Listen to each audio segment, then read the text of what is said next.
Hello. Yan, magandang umaga po sa inyong lahat.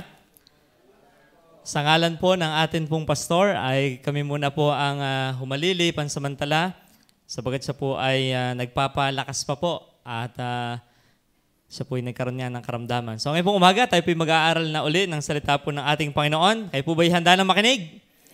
So lagi nating babalikan ang kaisipan na kaya tayo nasa simbahan ay sa layuning mag-aral ng salita ng Panginoon. Siyempre, pag sa basketballan, ang gusto mo dyan mag-basketball o mag-volleyball, pag sa golf course, kaya ka nandun ay para ikaw ay gamas ng damo, hindi, para mag-golf. Sa simbahan, kaya ka naririto ay upang makinig ng salita ng Panginoon. Okay? Never forget the purpose sa iyong ginagawa. Okay? Tayo po'y tumayo at tayo po'y magbabasa ng verse sa aklat ng 1 Corinthians chapter 15. Ito yung kinanta po ng choir, kani-kanina lang. Okay, so nakita niyo na po. Ating basahin sa wikang English and then sa wikang Tagalog. 1 Corinthians chapter 15 verse 58, English and then Tagalog. English muna po, handa, basa. Therefore, my beloved brethren, be ye steadfast, unmovable, always abounding in the work of the Lord, for as much as you know that your labor is not in vain in the Lord. Sa Tagalog po, kaya nga mga kapatid kong minamahal, kayo'y magsitatag. Huwag makilos, na laging sumasagana sa gawa ng Panginoon, yamang nalalaman ninyo na hindi walang kabuluhan ang inyong gawa sa Panginoon. So ngayon pong umaga, ating pag-uusapan niyang topic na yan, your labor is not in vain in the Lord. Hindi walang kabuluhan ang ating ginagawa sa Panginoon. We will answer the question, why?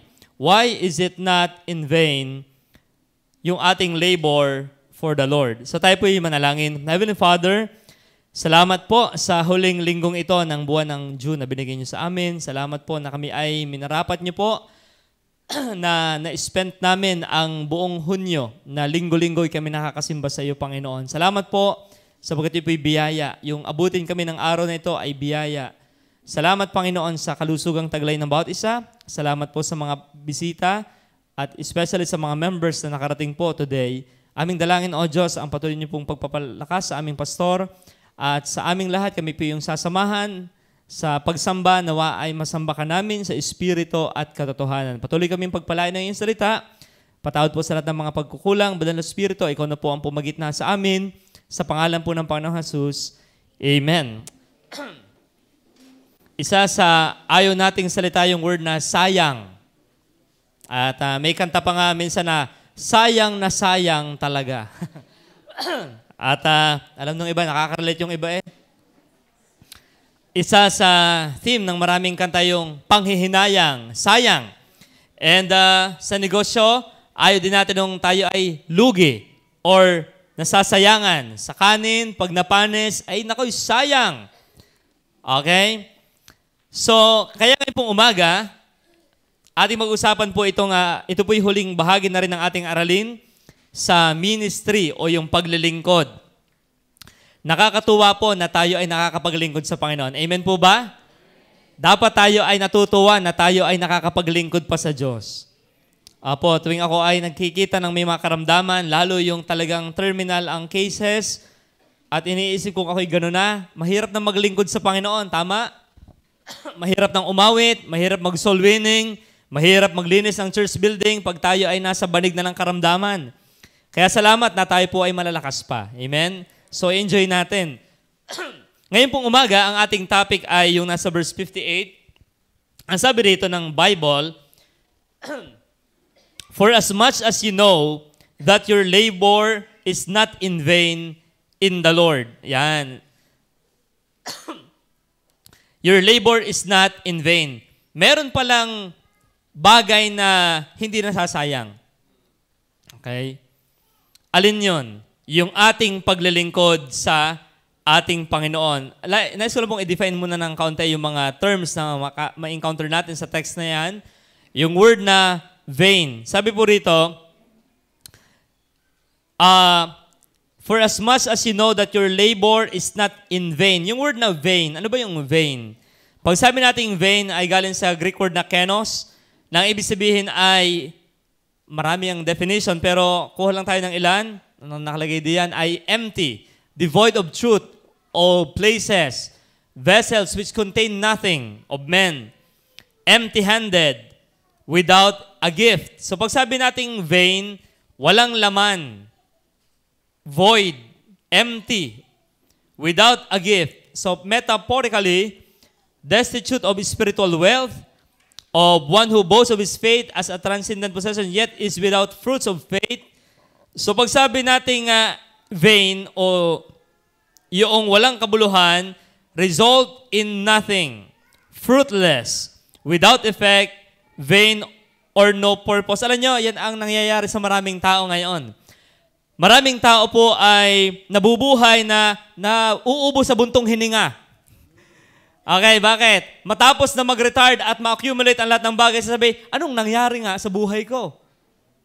Matapos makapag-retiro sa kanyang trabaho, tapos, ano na ang susunod?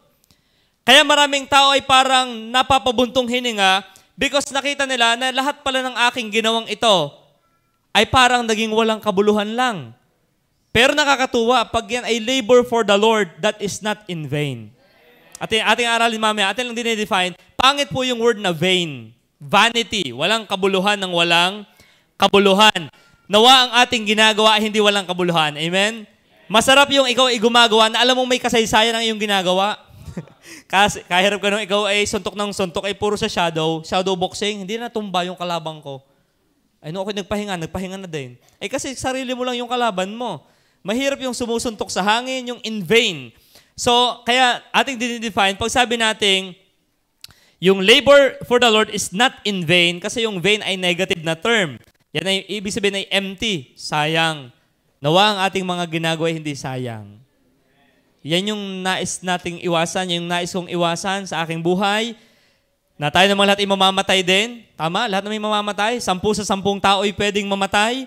Na tayo ay mamamatay na hindi sayang ang ating buhay. At pwede bang masayang ang buhay, Kuya Henry? Pwedeng masayang yan. Pag hindi yan ginamit para sa Panginoon. So, vain. Yan yung word na vain. Ano yung word na labor? Kasi sabi ng Biblia, for as much as you know that your labor. Okay? Ano ba yung labor? From the Greek word na kopos. Okay? It means beating. Beating of the breast with grief, sorrow. Pag sabi nating labor, hindi lang yan trabaho. Pag sabing labor, intense na trabaho. Okay? Sabi po rito, to cause one trouble, make work for Him.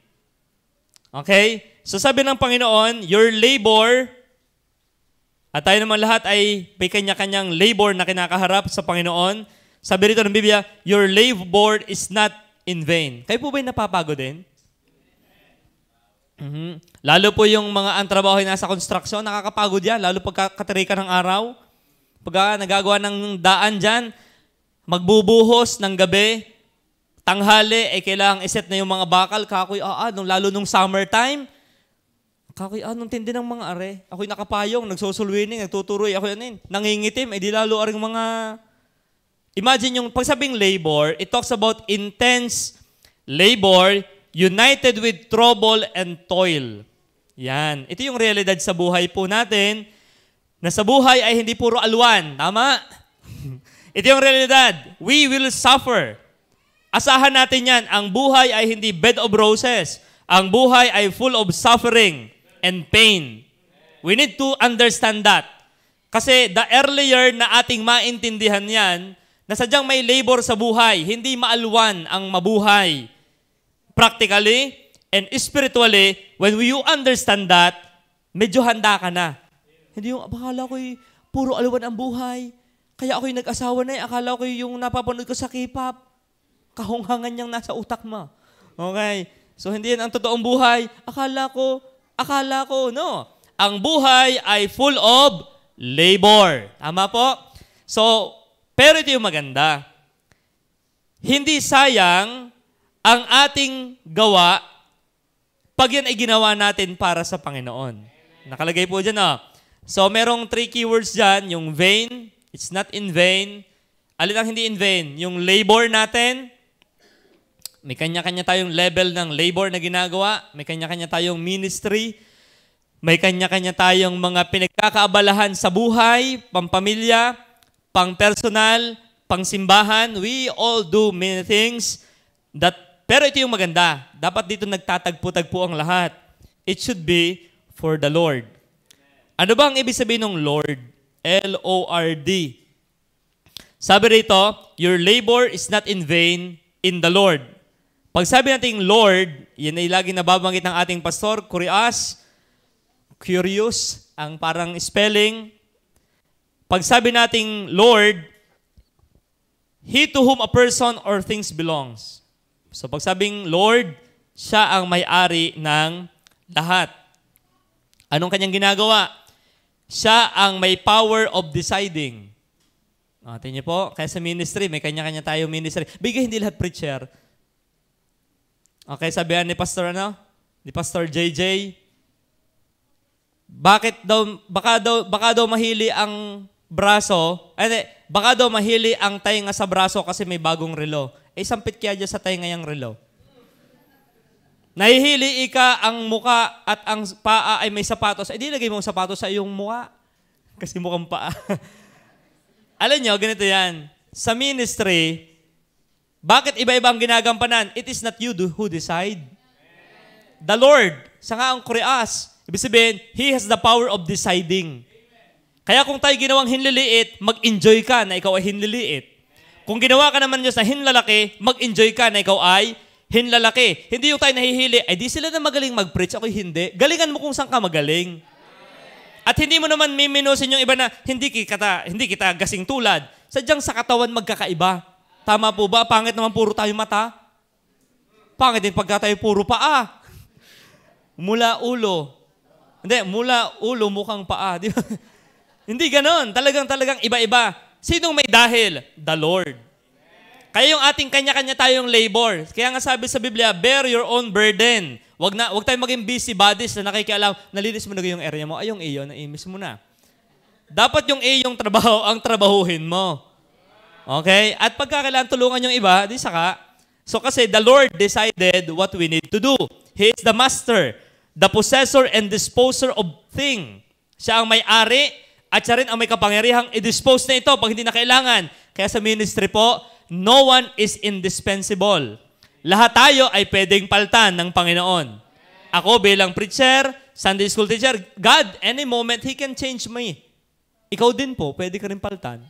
Hindi yung, pag wala ako wala ang simbahang yan. Oo nga, baka lalong gagaling. Ang puntos, it's not you and me who decide.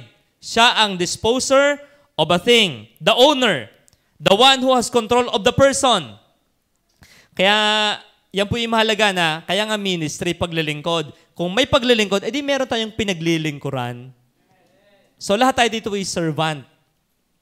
Once na ang inyong paa ay tumungtong na sa simbahan, lahat ng titulo natin sa buhay ay ating iwana. Naunawaan niyo po yon?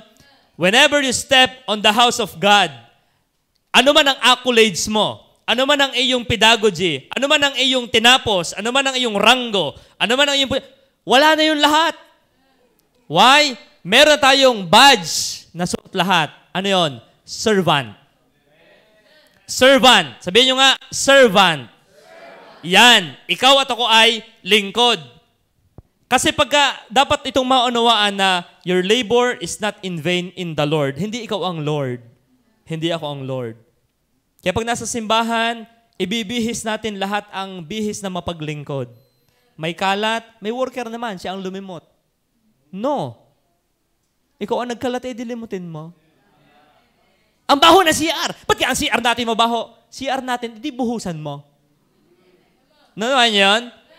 Huwag tayo mag-aas lang tayo ay somebody. Ang ias na natin, lahat tayo ay nobody. Merong Lord na He is somebody.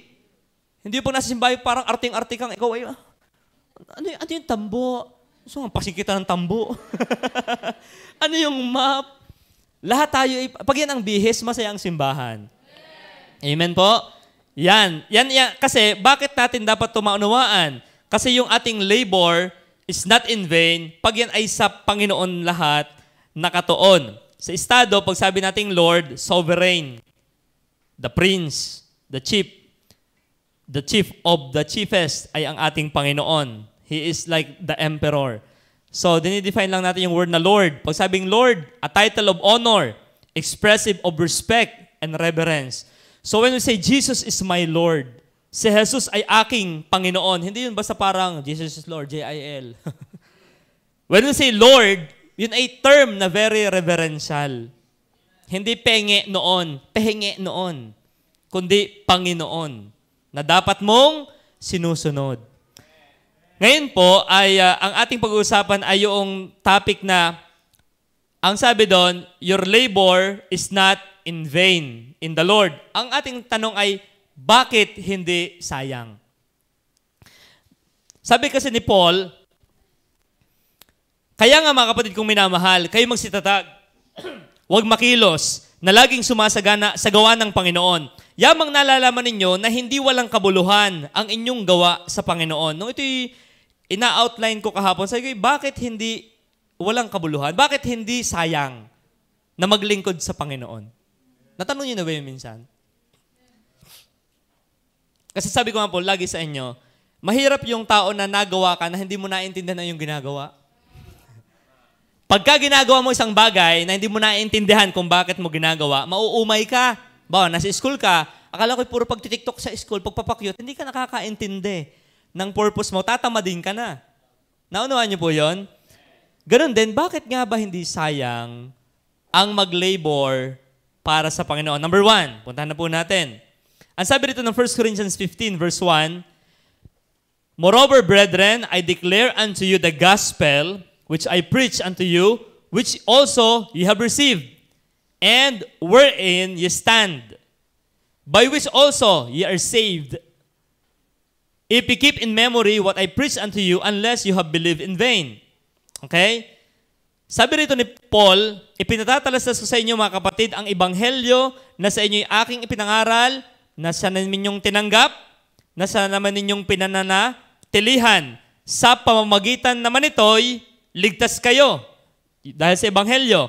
Kung matiyaganin ninyong iingatan ang salitang ipinangaral ko sa inyo, lilinawin natin mamaya ito, maliban na kung kayo'y nagsisampalataya ng walang kabuluhan. Number 1, why your labor in the Lord is not in vain. Number 1, because of the redemption in the Lord. Ang sabi doon sa English ay, ye are saved. Alam niyo po ba, bukod sa atin, marami pang nasimba. Alam niyo po ba, bukod sa choir natin, merong isang kilalang choir na magagaling ding kumanta, the Mormon Tabernacle Choir. Alam niyo po ba na tayo nagkakawang gawa, merong mga taong mas dakila pa ang ginagawa kaysa sa atin? Pero yung bang kanilang ginagawa ay katanggap-tanggap sa Panginoon? Hindi. Ngayon, nais ko lang pong sagutin yung bakit nga ba hindi sayang ang paglalingkod sa Panginoon? Alam niyo po, hindi yan sayang dahil ikaw ay ligtas na. Unawain niyo po yun ha. Lahat ng iyong ginawa na kabutihan sa iyong panangin, kailan ka naligtas? Bawa, ako 2002, nakakilala. Lahat ng ginagawa kong katinuan, 2002 pabalik. Wala yung kasilbi-silbi sa harapan ng Diyos. Unawain niyo po ha, lahat ng inyong ginagawa na kabutihan sa inyong tingin, mula nang kayo'y naligtas, pabalik, na hindi kayo saved, those are in vain. Bakit? Anong sabi po ng Bible? Alam natin sa Isaiah 64 verse 6. Ano nakalagay sa salita ng Diyos sa Isaiah 64 verse 6? Lahat ng ating ginagawang katuwiran, tingnan po, 64:6. Ito yung prior to salvation. Sapagkat kaming lahat ay naging parang marumi.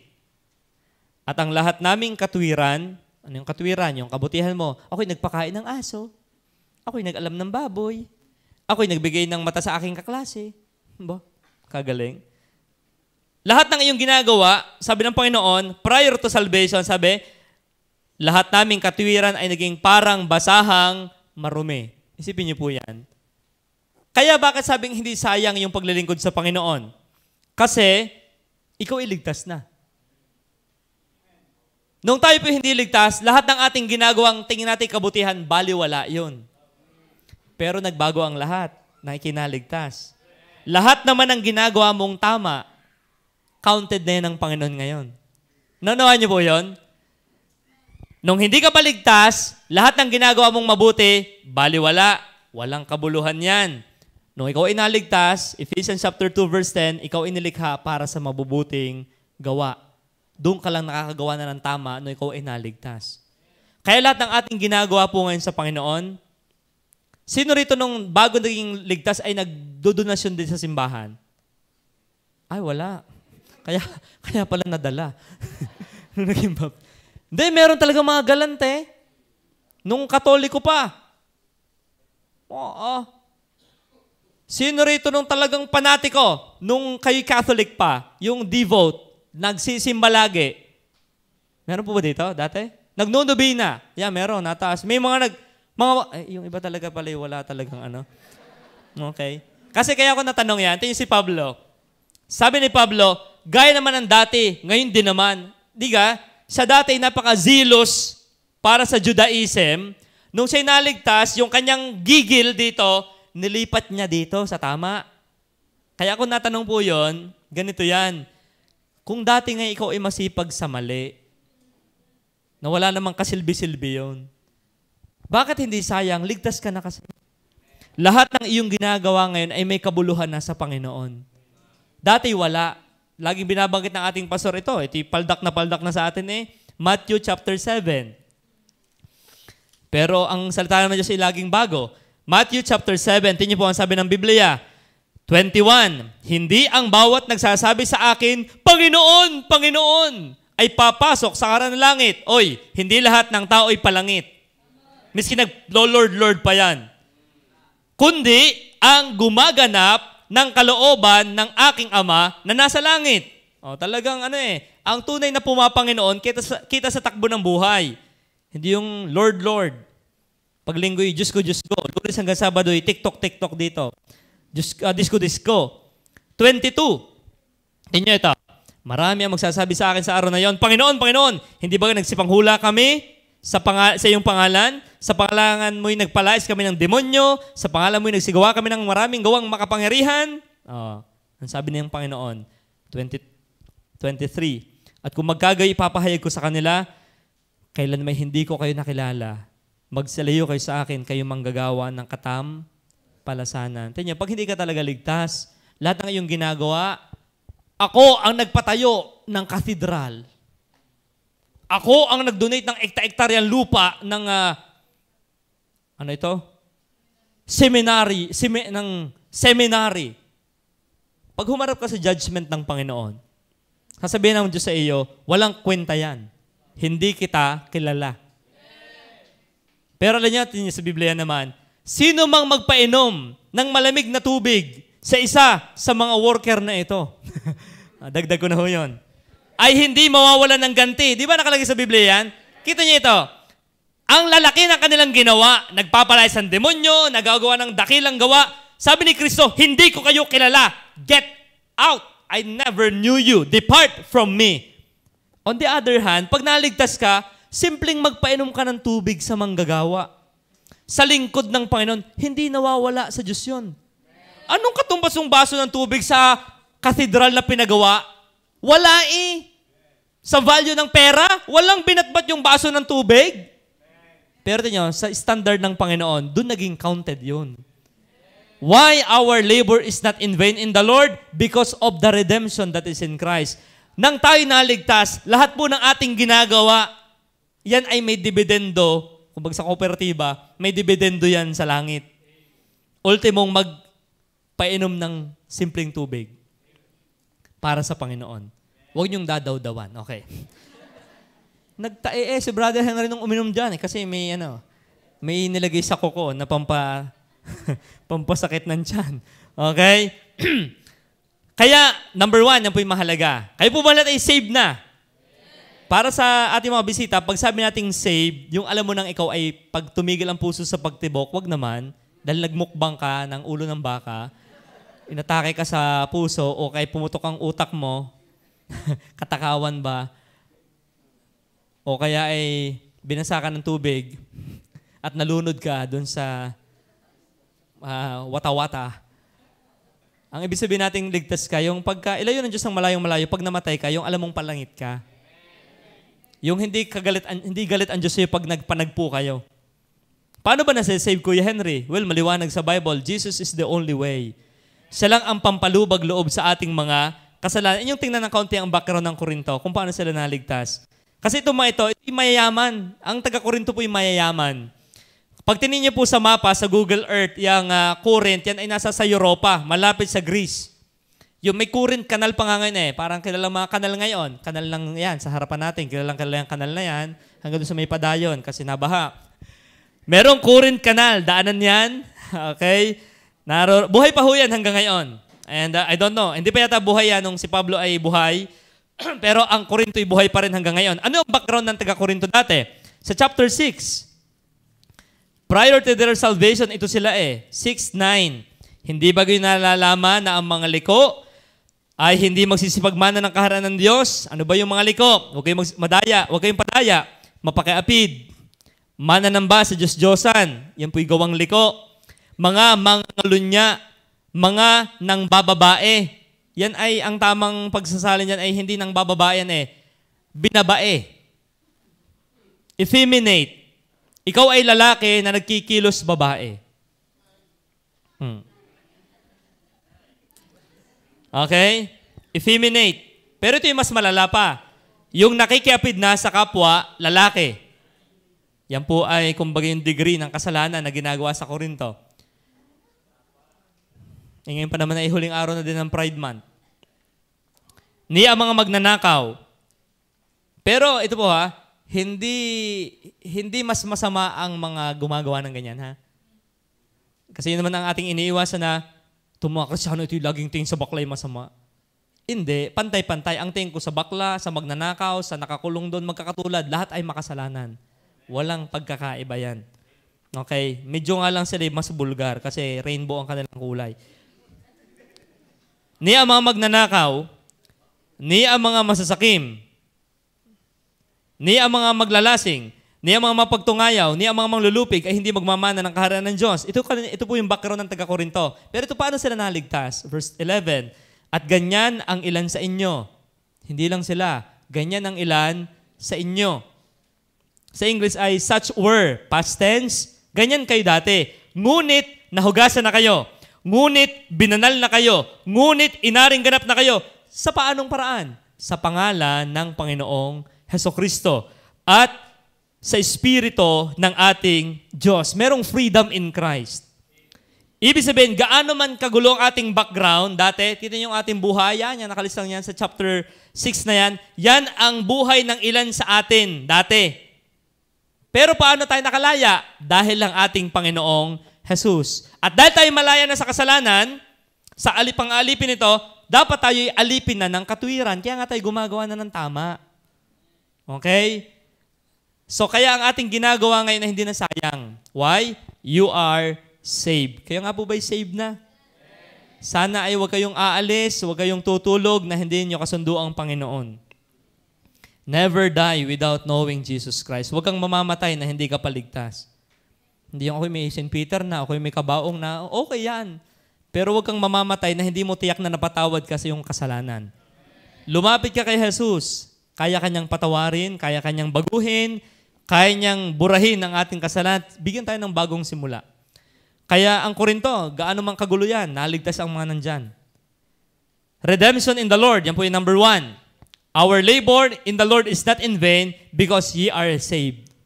Tayo ay ligtas na. At sana po lahat ng mga bisita rito, maunawaan nyo rin yung kaligtasang yan, na tayo isang araw isama-sama sa langit, walang paimpyerno. Nakakalungkot na mangyari yan. Yung daplis ng maligtas. Daplis ako maligtas bakit? Ako'y nakikinig, kaso ako'y tulog. Ganun yon.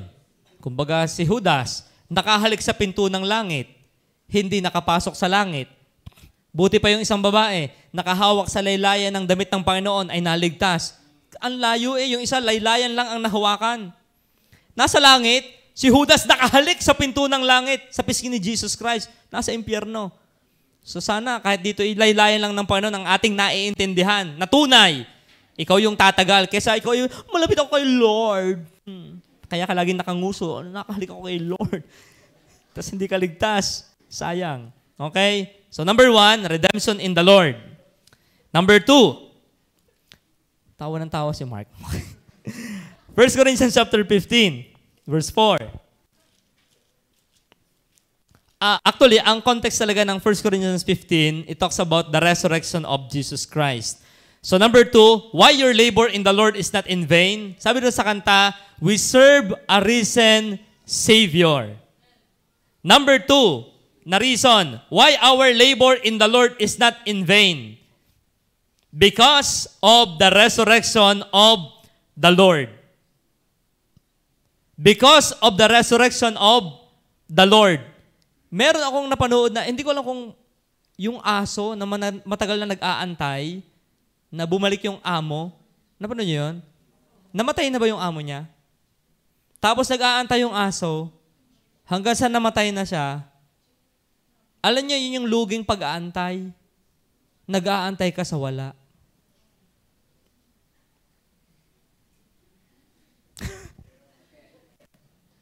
Pero alam niyo kung bakit hindi sayang ang ating ginagawa? Ang ating pinaglilingkuran ay hindi patay. Kaya yung pag-amen natin, yung pag-awit natin, yung pagbibigay natin ng pera, yung pagpapawis natin, pangangaral natin, pagsisilbi natin, pagkukuskus natin ang gilid ng baul, ng pagsuot ng titurane sa itaas ng simbahan, miski bagakbak ng pawis, kita yan ng Panginoon lagi. Why? Buhay siya. Yan ang yung tatandaan. Bakit hindi sayang ang inyong ginagawa? Kahit hindi kita ng pastor, hindi kita ng worker, kita ng Panginoon. This is one of the toughest reason why hindi sayang ang ating ginagawa. Ano man ang ating ginagawa para sa Kanya? We serve a risen Lord. Yan yung contention ng chapter 15. Kasi ang issue dyan, may nagsasabing, hindi totoo ang pagkabuhay na magmuli. So umimik si Apostle Paul. Ang sabi niya rito, ating basahin yung verses. Verse 3, sapagat ibinibigay ko sa inyo una sa lahat, ang akin namang tinanggap, na si Kristo'y namatay dahil sa ating kasalanan. Totoo ba siyang namatay? Totoo po siyang namatay. Hindi po yun, hindi siya nahimatay. Ang tinatawag na swoon theory, he really died. Paano natin nasabi? Nung siya sinaksak, anong lumabas sa kanyang tagiliran? Tubig at dugo. Nung una, akala ko walang kawenta-kwenta yun, ba't sinabi pa yun? Yan pala, medically speaking, pag tubig at dugo na, patay na talaga. Pag dugo pa lang, pwedeng buhay pa. Kasi ang taong patay, nahiwalay na ang plasma sa kanyang dugo. So, siya'y namatay dahil sa ating kasalanan. Ayon sa kasulatan, verse 4, at siya'y inilibing. Buhay pa ang kanyang libingan hanggang ngayon sa Israel. Siya'y inilibing. Ito yung matindi. At siya'y muling binuhay ng ikatlong araw ayon sa mga kasulatan. Anong araw yon? Hindi ho Sabat. Nabuhay na magmuli ang Panginoon araw ng linggo. Kaya tayo maging masaya na tayo linggo sumisimba. Amen? Tayo ba'y masaya? Amen. Nabuhay ang ating Panginoon. Alam niyo, pagka ako'y tinatamad, ako'y nadidiscourage, ako'y para nang hihina sa aking ginagawa, talagang lagi kong binabigan, Lord, salamat buhay ka. Kasi kung kayo ay tinatamaan din ng discouragement, ako din. Pero ano yung nag-i-encourage sa akin na hindi sayang ang iyong ginagawa, I know that the Lord is with me. Bakit? Siya ay minsang namatay, nalibing, ikatlong araw siya ay nabuhay na magmuli. Yan yung dapat nating, alam nyo yung resurrection, that is the doctrine na pinapalalim ng mga unang mananampalataya na hindi naman pinapansin ng modernong mga mananampalataya. Kaya hindi ako nagtataka, bakit napakalakas ang impact ng buhay ng mananampalataya dati? Why? Sila'y paniwalang-paniwala na buhay ang kanilang sinasamba. Buhay ang kanilang pinaglilingkuran. Ngayon, kahit ka na, buhay ka nga kaya? Tunay nga kaya? Tayo ay full of doubt. Sila talaga nakita nila ng personal ang Panginoon. Tingnan ang kanyang patotoo. Ang sabi dito, nakita ni Cephas, verse 5, at saka sa 12. So hindi hallucination ito. Kasi may nagsasabing, ala, parang ikaw-ikay pag namatayan at nakita, parang nakita ko si Brother Henry doon sa may CR. Okay, yung batang katabi ni Pastor. Parang naaararap, hindi naaararap na parang, naaamoy ko ang kanyang pabango Amoy pungapong Hindi ganon. Talagang aktual nilang nakita ang Panginoon. Alam nyo, ang hallucination, hindi yan pwedeng mag-hallucinate ng sabay-sabay. Ako po ay nagtuturo sa mga naging addict. Iba-iba ang trip ng mga yan. May trip na magsipag, may trip na magtamad, si Adoy, si Darna, si Superman, si Baldeman, lahat na. Pero hindi yan nagsasabay-sabay. 12. Hindi lang 12 nakakita ng buhay ang Panginoon ng aktual.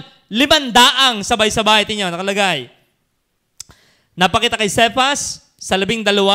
Pagkatapos, verse 6, napakita sa mahigit na 500 kapatid na paminsan ng karamihan sa mga ito'y nabubuhay hanggang ngayon. Nung sinulat ang Korinto, yung aklat ng Korinto, sa 500 na yon, marami pa'y buhay. Parang sasabi ni Pablo, kung hindi kayo maniwala sa akin, kausapin yung nakakita. Para ganda na rin, totoo bang nabuhay si Henry? Ay, kayo makakapagpatunay. Bakit? Contemporary ko kayo Totoo bang may Duterte nabuhay? Buhay pa naman. Bakit mo masasabing, oo, ba'y naroon ako Kita ko siya. So bakit natin nasabing si Kristo'y nabuhay na magmuli? May mga eyewitnesses. At sa batas, hindi mo pwedeng baliwalain ang account ng isang eyewitness. Lalo kay 3. Ito hindi 3. 12. Hindi 12. 500. Ang nagpatunay na we see Him alive. Meron niyang isang nagduda si Tomas. Kaya pa uli-uli lang yun Hindi siya makonvince pa. Niraradar pa lang yan. Saan kaya may yung kanyang parabolic antenna. Sa John chapter 20, Tomas, kung nasasang ka man ngayon, dahil love natin si Tomas, yan ay masipag yan sa Panginoon. Ito yung si Tomas ng Bible, pag-aralan lang namin ito kanina, 20 verse 25. Sabi kasi ng mga alagad, nakita namin ng Panginoon, verse 25. Sinabi naman ni Tomas, ito na si Thomas the Doubter. Ang sabi niya, malibang aking makita sa kanyang malibang aking makita sa kanyang kamay ang butas ng mga pako at maisuot ko ang aking daliri sa butas ng mga pako at maisuot ko ang aking kamay sa kanyang tagiliran, yung pigsaksakan ng sibat, hindi ako sasampalataya. Talagang matindi ito. 8 days after na sinabi niya yan, verse 26, sila sa isang bahay, nakapinid ang pinto. Pag sabi nakapinid, nakalak. Naduwag ang mga alagad patay ng ating leader. Paano na? Wala na tayong leader. Akala ko pa naman, maghahari siya sa Israel. So patay na siya. Yun ang kanilang isip. Pero alam nung ibang nabuhay, sabi ng mga babae, nagkwento pa yung mga babae, talagang noong unang panahon talaga, ang babae talaga yung magaling na magbalita. Totoo yan. Kaso, hindi pinapaniwalaan ang account ng babae. Kasi maraming ang babae, chismis yan. Pero kayo magtataka sa Panginoon, He used the weak things to do something. Bakit ang pinili ng Diyos ay hindi mga alagad ang mag-report? Kasi nga hindi nga gawa-gawa ang account ng gospel. Ang nagsalita yung parang hindi ka panipaniwala para ikalat ang isang bagay na dapat paniwalaan ng lahat. Ngayon, dumating ang Panginoon nang nakapinid ang pinto, kaya mahiwaga yung kanyang glorified body, nakakalampas sa pintong nakalak. Tumayo sa gitna at sinabi, kapayapaan ang sumainyo at sumainyo rin. Na magkagayoy, sinabi niya kay Tomas, idaiti mo rito ang iyong daliri. Halika nga rito, Tomas. Idaiti mo rito ang iyong daliri. Tingnan mo ang aking mga kamay. Idaiti mo rito ang iyong kamay. Isuot mo siya sa aking tagiliran. Huwag kang di mapanampalatayahin, kundi mapanampalatayahin. 28. Ito yung isa sa magandang verse about divinity of Christ. Sumagot si Tomas at sa kanya sinabi, Panginoon ko at Diyos ko. Sa iba may exclamation point pa yan. My Lord and my God. Anong tawag ni Tomas kay Christ? Nung makita niyang, buhay nga ang Panginoon. You are the Lord. You are my God. Ano sabi ni Kristo sa kanya? Sapagkat ako'y iyong nakita, ay sumampalataya ka. So naniniwala ka na ngayon, Tomas, na ako ay Lord and God. and I am alive. Mapapalad yung hindi ako nakita, gayon may nagsisampalataya. Meron palang mas mapalad sa mga apostol. Sino yon? Tayo yon. Why? Sila'y kailangan naniwala, nakita nila ng aktol ang Panginoon. Nahawakan nila, naidaiti pa nga niya ang kanyang daliri doon sa tama ng pako, sa kamay at tagiliran. Pero sabi ni Jesus Christ, sinong mapapalad? Yung kahit hindi ako nakikita. Gayon may nananampalataya. Tayo po ba'y ganyan? So tayo mapalad. Maging si Peter, may accountant, sabi niya, inyong inibig kahit hindi nyo pa nakikita. LDR lang na. Long distance relationship. Hindi pa natin nakikita ng face-to-face ang Panginoon. But we believe. We believe the account of the Bible. We believe the account of the eyewitnesses. Saan ka naman nagkitang magpapakamatay pa para sa isang kasinungalingan? Ipapakain ka sa leon. Babalatan ka ng buhay. Basahin niyo yung Fox Book of Martyr. Inyong i-check kung paano pinapatay ang mga mananampalataya ng una. Kung kasinungalingan yan, bakit ako magpapakamatay para sa isang kasinungalingan? Di sabi ko, joke lang yon, joke. It's a prank. Hindi yun ginagawa ng normal na tao. Liban na lang na ang taong ito'y convinced sa kanyang pinapaniwalaan. I hope and challenge you, sabi nga ni Pablo, that I may know Him and the power of His resurrection. There is power in the resurrection of Christ. Gaganahan tayong maglingkod. Bakit? Buhay siya. I remember one time yung story ni Michelangelo, habang siya nagdo-drawing sa simbahan, bagamat sa Basilica ng Roma nangyari. Pinilit lang naman siya ni Papa. Okay? At habang sinaroon sa sulok, sabi, Sir, why are you painting that part? Wala namang makakakita niyan. Ay talagang napaka-detailed nung mag-drawing eh. Hanggang sa kasulok-sulukan ng kisame, dinodrawingan niya ng mga drawing sa Bible. Sabi niya ay, ba't mo ginagawa yan? God sees. Kita ng Diyos. So bakit hindi sayang ating ginagawa? Kita yan ng Panginoon. Hindi kita namin, hindi parahil naka-record, hindi kita sa CCTV, hindi kita ng sinumang tao, pero kita po ng Panginoon yan. Na you are part of the labor for His kingdom, for His ministry. Ikaw ay nasa sa opisina, ginagawa mo yan para sa Panginoon, kita yan ng Panginoon. Ikaw ay nagpapakagaling na estudyante para sa Panginoon, kita din yan ng Panginoon. Lahat ay nag-cheating na, ikaw ang pinukopyahan, kita rin yan ng Diyos.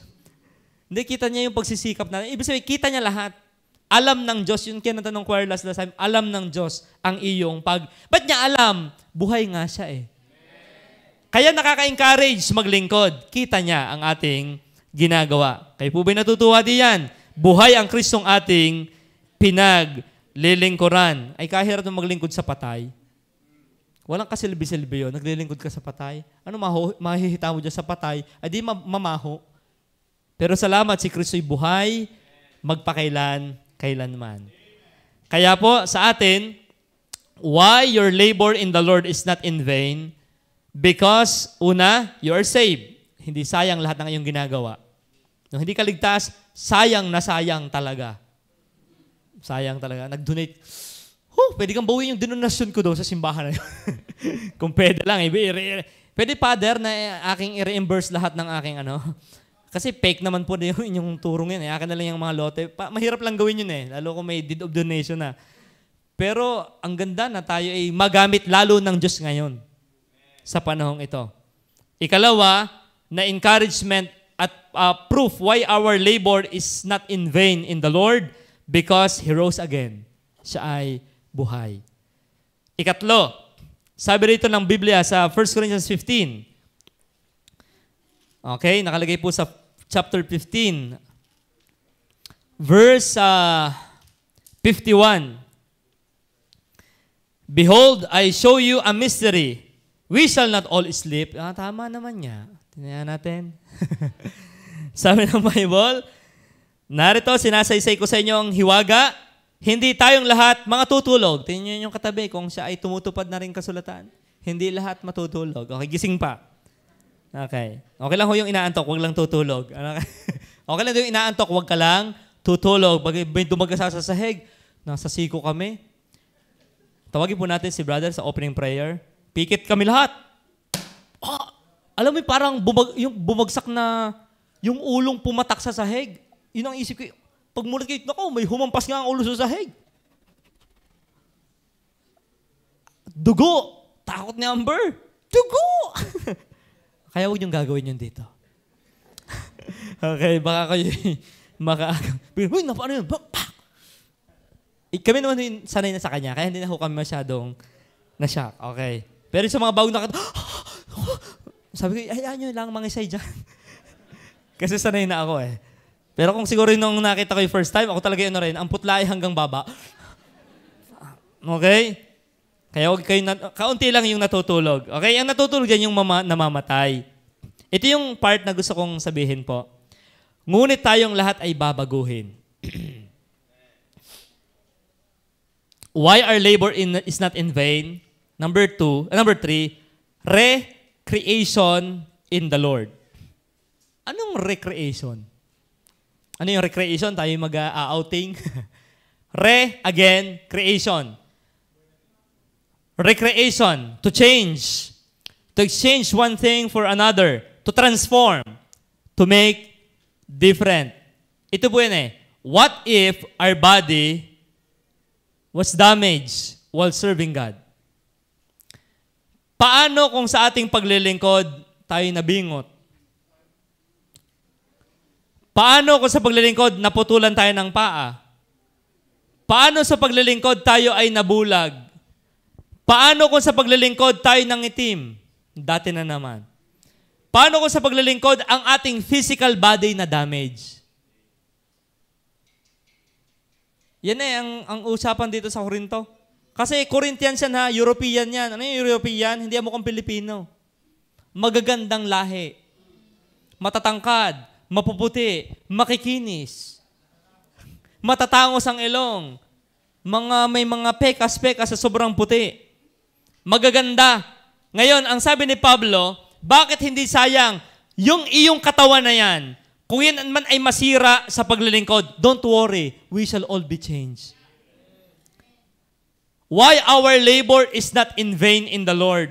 Because itong katawang ito, kung ito man ay madamage, for the sake of the gospel, babaguhin ito ng Panginoon. I remember yung 4 na lalaki na nag-minister sa headhunting tribe ng Aucan Indian. For many, many months, nagbibigay sila ng mga regalo. At nung bumaba ang kanilang eroplano, thinking na mababait na, sinibat sila. Si Elliot, ang isa doon. Jim, patay siya. Pagbalik ng rescue plane, kita ang kanilang mga bangkay palutang-lutang. Sayang ba ang kanilang katawan? Nasayang ba yung kanilang katawan? Sayang? No. On the resurrection day, papalitan ng Diyos yun ng bagong katawan. Ang sayang ay yung katawan mo na tinubos ng Diyos, hanggang ngayon nagdadrugs pa. Hanggang ngayon naninigarilyo pa. Hanggang ngayon, yung mata mo pang pornography pa. Yung taingang mo pong Spotify pa na puro unbeliever music ang pinapakinggan mo. Sayang yung paa mo na mabilis, pa-SM, mabagal, pasimbahan. Yan ang sayang. Pero yung katawan ng mga naging martir na yon sa Aucan Indian, today, napakalaki ng gawain doon. Bumalik doon ang anak ni Elliot with his wife at naakay ang napakarami. Naligtas mismo yung pumatay sa kanyang asawa. At siya'y humingi ng kapatawaran. Hindi niya alam ang Christianity. Sayang ba ang buhay niya? Hindi. Why? Bakit ang lakas ng loob nila na itaya ang kanilang katawan doon sa mga headhunter cannibal? Because they believe, if my flesh it be destroyed, yet with my eyes I will see God. Kaya tayo po, sa ating ginagawa, minsan ako'y ganyan, Lord, ako'y napapagod din. Pero iisipin ko, kung ako'y mamatay man na naglilingkod sa Diyos, walang nangyaring sayang. I remember the late wife of Pastor Manny Kiambao, during special number sa choir, siya bumagsak. Pak! Bumagsak ang kanyang ulo. Pak! Patay si ma'am. Sayang ba yon? Naglilingkod, namatay pa. Hindi sayang yon. We shall all be changed. Dito kayo nabot ng stroke, dito kayo nabot ng heart attack, dito kayo nabot ng naglilingkod ka, on the job ka, doon ka namatay. For God, that's good. Why? We shall all be changed. Ang masama nito, inatake ka sa puso, nasa sinehan ka, may nanunod ka ng malaswa. Namatay po si Brother Henry sa SM. At may katabing ibang babae bukod kay Joyce, anong kasamang kamatayan niyan? Namatay sa sobrang kabusugan, nalunok po yung tinidor. Di ba, sinaksakan ng tinidor dahil may nagalit sa iyo for the gospel's sake. Pero yung, naunawaan niyo yun? Why our labor is not in vain? Bagaman tayo physically pwedeng mag-sacrifice, sa totoo, we are not yet suffering. Naka-aircon pa nga tayo dito. Very comfortable. Iihi, pipindot. Iinom, pipihit. Kakain, may nakahain na. So, upo sa jeep, aalis na. What if mabaligtad ang senaryo? Naghirap tayo and in our point of dying, sayang ba ang ating buhay? No. Ang sabi ng Bible, we shall all be changed. We will be transformed. Mababago ang ating katawang ito. Kaya kung ang aking matay mabulag, kababasa ng Bible, it's all right. Makikita ko naman face to face ang Panginoon ko isang araw. Kung tayo ay mapilay sa paglalakad para sa gospel, that's okay. God will change our body someday. Di ba yun ang context ng Korinto? Ating tingnan yung talata. Nakalagay dito sa chapter 51 to 56. Narito, sinasaysay ko sa inyo isang hiwaga. Hindi tayong lahat matutulog, ngunit tayong lahat ay babaguhin. Sa isang sandali, sa isang kisap mata, sa huling pagtunog ng pakakak, sapagat tutunog ang pakakak at ang patay ay mabubuhay na magmuli na walang kasiraan at tayo'y babaguhin. Kaya kung tayo namatay, na tayo nagkasakit, sabi ko na sa iyo lingkod ka na lingkod, nagkasakit ka tuloy. It's okay. Tiyakin lang natin kaya tayo nagkasakit dahil sa paglilingkod. Hindi sa kasalanan. Yun, nabangga, namatay. Ay okay lang yun. Kung naglilingkod, hindi nakikipagkarera ka at nagpapayabang ka, kaya ka namatay. Kung tayo mamatay na nasa paglilingkod sa Panginoon, that's good. Kasi isang araw tutunog din ng trompeta, tayo ay babaguhin ng Panginoon. Yan yung pag-asa nila. Kaya sila talagang sold out. Ay, ano kung mamatay? Pero hindi naman tayo tinatawag na magpakamatay. Kaulagaan yun. Tayo ay, for me to live is Christ, and to die. Hindi sabihin, and to suicide is gain. To commit suicide is gain. No. To die for God. Hindi yung magpakamatay ka. Yung mamatay para kay Kristo. Yun ang pakinabang. Ang sabi rito, at ang patay na nabubuhay, ang mga patay ay mabubuhay na magmuli, na walang kasiraan, at tayo babaguhin. Bakit? 53. Sapagkat kinakailangan na itong may kasiraan ay magbihis ng walang kasiraan. Tama po ba? Tayo natanda. Ako'y nakapangailang ng maraming karne, ang aking litid inasakit. Okay, talaga naman. Nataas na agad ang uric. Yung iba, nagkakaroon ng palpitation sa puso. Yung iba, marami tayong karamdaman, tama, physically. Nasakit ang bayawang na Tito Seryo, kayo ko, talagang, di ba, naglalaguto ka na ang mga joints. Pero nakakatuwa, sabi ng Panginoon, tayo babaguhin isang araw. Sapagkat itong may kasiraan ay magbibihis ng walang kasiraan at itong may kamatayan ay magbibihis ng walang kamatayan. Datapwat pagka itong may kasiraan ay mabihisan ng walang kasiraan at itong may kamatayan ay mabihisan ng walang kamatayan, kung magkagayoy mangyayari ang wika na susulat, nilamon ng pagtatagumpay ang kamatayan. Nasaan naroon ang kamatayan ng iyong pagtatagumpay? Saan naroon o kamatayan ng iyong tibo? Ang tibo ng kamatayan ay ang kasalanan at ang kapangyarihan ng kasalanan ay ang kautusan. Minsan kaya takot tayo maglingkod, paano pag ako'y mamatay? Di po ako'y naglingkod sa Diyos, baka ako'y mamatay. Alam nyo, kahit tayo mamatay, tayo bubuhayin ulit ng Panginoon ng ating katawang ito in the resurrection day. Kaya, pagkain ng ating pag-asa, kaya palatin niyo po, sa Korinto, Hebrew chapter 11 verse 35. Hebrew chapter 11. Tingnan niyo po yung verse 35, particularly 35. Tinanggap ng mga babae ang kanilang mga patay sa pamamagitan ng pagkabuhay na magmuli. Ang iba ay nangamatay sa hampas na hindi tinanggap ang kanilang katubusan upang kamtin nila ang lalong mabuting pagkabuhay na magmuli. Ito yung binubulay ko. Tingnan to. Sabi rito, that they might obtain a better resurrection. Tingnan yun. Kaya hindi dapat tayo matakot na physically tayo ma-damage sa paglilingkod. We will have a better resurrection. Kaya tingnan, yung isang bahay na yung mapangit, yung naging mapangit talagang bahay, pagka yun ay na-renovate, na-restore, at pinagtabi yung before and after, kitang-kita mo yung pagkakaiba. Nakita niyo yun? Kesa, merong maganda na repaint lang, tapos pinagtabi yung picture, parang wala namang masyadong nagbago. Yun pala, kung talagang tayo ay sa paglalingkod ay mawasak ang katawang ito, we will have a better resurrection. Kumbaga yung ikaw yung napakapangit, biglang naritoka mo, talagang layuin ang pagkaka... Dati mo kang pitbull, ni bulldog na lang eh. Hindi, ibig sabihin ko yung pagka nagbago, yung kita mo yung difference. Kaya pala ito, okay lang kaming mamatay para sa Panginoon. Why? Alam naman nila, minsan binubuli ko, ano at umuso ulo yung sinusunog pagka ikay mananampalataya. Yung tinotorture, ako paano ko ibibili ng baril at babawasan ko yung mga gumagawa noon. Hindi, sila nakalagay sa Biblia, iba ang kanila eh. Ang sabi nila, that they might obtain, sabi, tortured, not accepting deliverance, that they may obtain a better, yung kang sabi, sige tutulungan, hayaan mo na. Kung kailangan kong mamatay, I will die.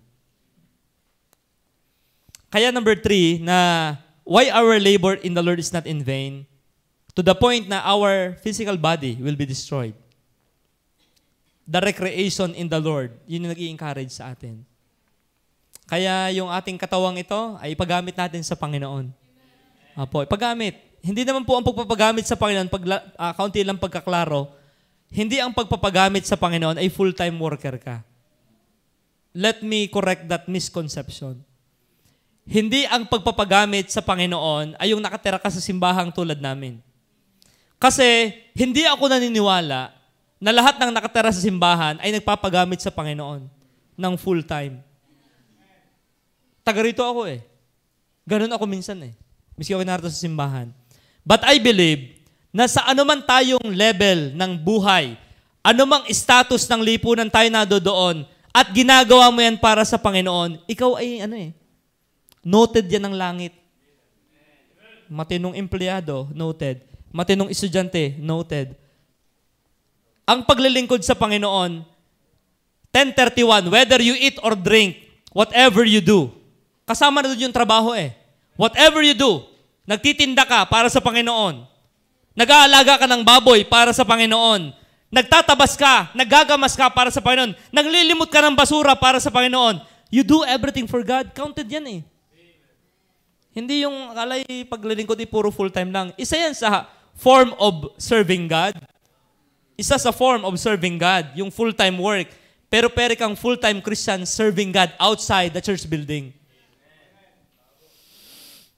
And we shall all be changed. Kaya doon sa mga nagbabasura natin sa Katmon, hindi sayang yan pag ginagawa mo para sa Panginoon. Yung nag-aalaga ka ng iyong mga alagang apo at tinuturoan mo ng doktrina ng Biblia for God, hindi yan sayang. Bilang yan ng Diyos. Pero yung nagtotong ka para sa Panginoon at ang pagka yung tong nari para sa Diyos, ay iyon na lang yan. Ang ating tinutukoy yung klarong kalooban ng Panginoon. So we shall all be changed. Kaya huwag tayong matakot na ipaglingkod ang ating buhay sa Panginoon. Saan man tayo naroroon. Hindi sayang yan. Galingan nyo na. Kung ikitutugtog, galingan mo na. Para sa Panginoon yan eh. Yung kamay na nila kung hindi puro, basag. Gamitin mo yan sa matino ngayon. Tama? Yung ilong mo dati pang singhutan sa buo, isinghot mo ng hangin ng Panginoon. At yung mga utot na isinghutin mo at nang mabawasan. So, recreation. And finally, okay, why our labor in the Lord is not in vain? Hindi sayang po ang ating lahat ng ginagawa. Nakakatuwa yan. Lastly, sabi ng verse 58 ng chapter 15. So 1 Corinthians chapter 15. Ang sabi ng salita ng Diyos ay, therefore, my beloved brethren, 57. Das natin ng konti. Sabi po rito ng Bible, but thanks be to God Okay, ito lagi natin tatandaan ha. But thanks be to God, which giveth us the victory through our Lord Jesus Christ. Lagi natin tatandaan po ha, lahat din ng ating nagagawang ministry is because of God. Kaya nga sabi niya ni Paul, thanks be to God. Hindi yung pasalamatan niyo naman ako. Ako nga nag-donate na ng ban eh. Ako nga nag-donate na ng lupa eh. Pasalamatan niyo ako. But thanks be to me. Hindi. Ang nakalagay sa Bible, but thanks be to God. Na ano? Which giveth us the victory through our Lord Jesus Christ. Number 4 and the last, why our labor in the Lord is not in vain? Because of the recognition by the Lord. Alam niyo, ito yung nakakatuwa sa Panginoon. Sa 1 Corinthians chapter 15, verse 40, inyong tingnan. It talks about yung sa resurrection. Tinanong paano yung patay ay mabubuhay uli? Saan ka nakita yung patay mabubuhay uli? Sabi ni Pablo, ikaw naman. Yan yung binhi, yung buto. Yan, yung buto ng sampalok, yung ilibing yan, kulay brown, namatay. Pag sumibol, anong kulay? Green. Ibig sabihin, posible na pag namatay, pag nabuhay, bago ang katawan. Yun ang sabi ni Pablo. Sa common niyang bagay, yung binhi ng mangga, ilibing mo. Hindi man paglutang seed uli malaking puno. Ganon din ang body. Meron ikang bading pang lupa at bading pang langit. Pero meron ako napansin po dito, sa verse 40, tungkol sa resurrected body natin, mayroon namang katawang ukol sa langit at katawang ukol sa lupa. Datapwat, iba ang kaluwalhatian ng ukol sa langit at iba ang ukol sa lupa. 41, look at this verse. Iba ang kaluwalhatian ng araw. Ang araw ay maliwanag at may init. Iba ang kaluwalhatian ng buwan. Ang buwan ay may liwanag pero walang darang na init. Mas malabo ang kanyang liwanag. Iba ang kaluwalhatian ng mga bituin. Ilang trilyon ang bituin sa himpapawid, sa langit, sa solar, sa universe na nakikita natin. Iba-iba. May kanya-kanyang magnitude o yung tatawag na yung strength ng liwanag, ang mga yan. Sapagkat ang isang bituin ay naiiba sa ibang bituin sa kaluwalhatian. 42. Gayon din naman sa pagkabuhay na magmuli ng mga patay. Itinanim na may kasiraan, binubuhay na magmuli na walang kasiraan. Itinanim sabay pagkasiphayo, dishonor, binubuhay na magmuli na may kaluwalhatian. Itinanim na may kahihinaan, binubuhay na magmuli na may kapangyarihan. Pero ang puntos natin dito, tingnan po, bakit hindi sayang? Pag pala tayo nabuhay na magmuli, tayo lahat inasa sa langit na, may kanya-kanya tayo doong kaluwalhatian. Ano ibig sabihin ng Brother Henry? Tingnan po, iba ang kaluwalhatian ng araw, ng buwan, at ng bituin, at iba-ibang kaluwalhatian ng bituin. Kaya yung naglilingkod talaga ngayon sa Panginoon ng tunay, pwedeng hindi tayo napapansin ng tao ngayon, pero on that day, on that bema, on that resurrection day, lilitaw dyan ang kaluwalhatian na iba-iba. Ang ibig sabihin nun? Siyempre, mas makinang ang magiging kaluwalhatian ng mga anak ng Diyos na talagang wholeheartedly nag-serve sa Panginoon.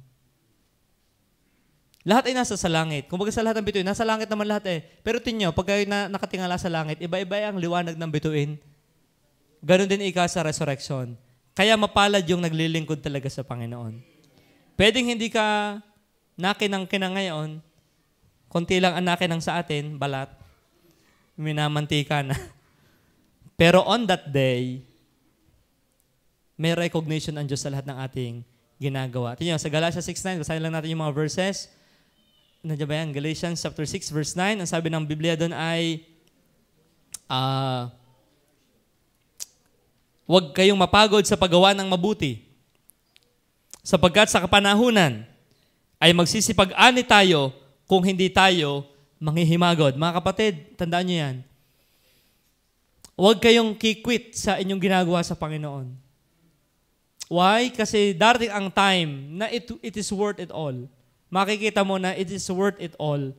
na yung ginawa mo sa Panginoon ay hindi talaga sayang. Maybe not on this day na nakikita natin, but on that day, sa Bema, sa judgment seat of Christ, dyan talaga, lahat ng mga, dyan magtatagpo-tagpo lahat ng mga naligtas. At ang Panginoon mismo ang personal na magbibigay ng reward. So expect reward kung naglilingkod ka. May kaluwalhatian ka din naman, kaso iba lang ang degree sa iba.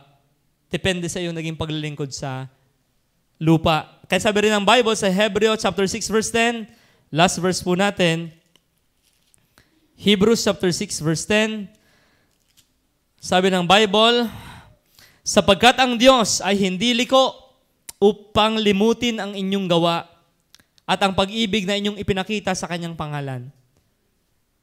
Sa inyong paglilingkod sa mga banal, hanggang ngayon, nagsisipaglingkod kayo. Ang ganda na rin talatang ito. Sabi ng sa English, for God is not unrighteous to forget your works and labor of love. Pwedeng nakalimutan ng ibang tao. Kaya nga hindi natin ginagawa ang paglilingkod para sa tao. Tama? Hindi mo ba tanda yung ginawa ko dating sakripisyo? Huwag ka na magdrama. Diyos ang hindi nakakalimot. Ang tao talaga nakakalimot, tama? Natural lang yan. Don't be bitter with the world. Sadyang ganyan sila. Pero ito nakakatuwa. God is not unrighteous to forget your work and labor of love, which you have showed toward His name, in that you have ministered to the saints and do minister. May the Lord bless us with His word. Nawa po'y ma-encourage tayong lalo pang maglingkod sapagkat hindi sayang yan. Why? Ligtas tayo. Buhay ang ating pinaglilingkuran. Kung tayo may madamage physically sa paglilingkod, God will give us a resurrected body. And on that day, merong recognition day na gagampanan dyan sa Alapaap as we serve the Lord today. Shall we pray? Salamat po sa iyo, aming Diyos, sa umagang ito. Pagpalain niyo po yung mga salita. Salamat sa pagkakataon sa aming buhay na makapaglingkod sa inyo sa iba-ibang